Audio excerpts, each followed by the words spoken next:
I just built my first ram pump to try to deliver water from a creek that we have just on the edge of our property up to a cistern that we have for watering our garden. So the idea is to bring creek water up. It's about 450 feet from this creek up into a 300-gallon cistern, where from the cistern we'll gravity feed it into our garden. This is a ram pump. They were first developed in the 1700s, and the design really hasn't changed a whole lot since then. But for under about $100 in pieces, all of it found at Lowe's, this is the pump that will run essentially just using the power of falling water in the creek to raise the water up about, like I said, 450 feet from the creek up to our garden. So just the way this works, the water from the creek is going to go in right here at this union. We've got opposite check valves. So I've got a one-way check valve here and a spring-loaded valve right there. These are the only two moving parts in this pressure or in this ram pump. So from these opposite valves, the water creates a shock wave, and that shock wave actually pressurizes. This is a pressure tank right here. It's just 4-inch PVC. I've got a bicycle tube inflated in there so the air can compress. And then once this pressure builds up in this pressure tank, it will deliver the water out here. And I've just got a garden hose fitting right there. Okay, so I've got my ram pump installed in the creek. This right here is my drive pipe. It's about 80 feet of black PVC flex tubing.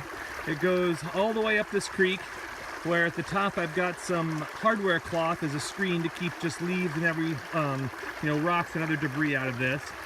So the idea is now that this water is going to come in here and it is going to drive this pipe or this pressure tank, which is going to just start to deliver water up to our cistern.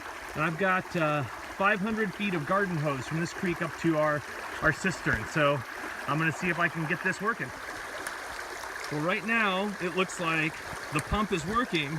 As the water comes in right down here, the back pressure between these two valves creates this shock wave. And so you can see that little hammer right there. And that shock wave is building up pressure in this tank right here, which is now delivering water up this garden hose.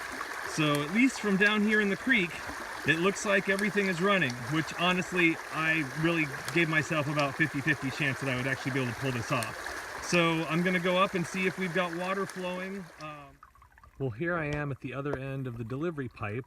I've got 5 100-foot lengths of garden hose going from the creek up to, this is the cistern that we have. It's a 300-gallon tank. And you can see there's water flowing into the cistern from the creek. It's not flowing fast.